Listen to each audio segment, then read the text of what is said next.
क्या क्या बनना पड़ता है मानव के लिए। फिर कोई चाहे तो भगवान को कभी भी प्रकट कर सकते हैं, बातें कर सकते हैं, उनके साथ आनंद की अनुभूति कर सकते हैं। पर मानव अगर सत्संग ग्रहण करे तो सत्या का संग जब ग्रहण करे उसके सत्संग कहते हैं। महापुरुषों के संग में बैठे, साधु संतों के संग में बैठे, अपने माता पिता बुजुर्गों के साथ बैठे उनसे बातचीत करें, वो आपको सत्संग की ओर बढ़ाएंगे। वो अपने जीवन के जितने वर्ष व्यतीत कर दिए उतने वर्षों की बातें बताएंगे कि हमने क्या गलती की है, आप उस गलती को मत करना। आपको तो अनुभव अवश्य उन बुजुर्गों की बातें जो अच्छी लगेगी और जो उन्होंने अनजाने से गलती की है तो अपने बच्चों को समझाएंगे तो उस गलती को मत करना। इसलिए जीवन में बड़ा आनंद आने लगता है, परंतु समय तो निकालना पड़ता है।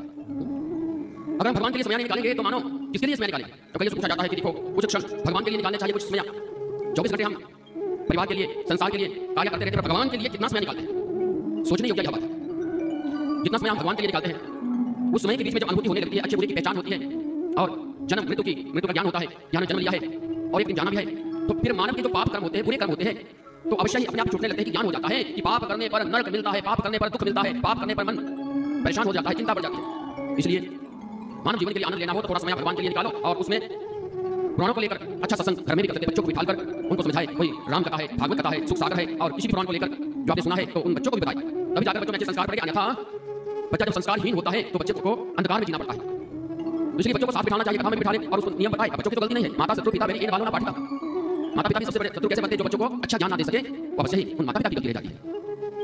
बच्चे तो कैसे है, जैसे माटी का घड़ा बनाते हैं तो जो भी उसमें कला करते हैं उस समय में वो सदा के लिए रह जाती है। तो बच्चा है अगर उसको अच्छा समझाएंगे, थोड़ा समय निकालेंगे, जब हर एक समय हम हर एक कार्य के लिए निकालते हैं तो थोड़ा बच्चों के लिए भी समय निकालें जिसमें बच्चों को समझाया जाए, फिर बच्चों का जीवन समझ जाए।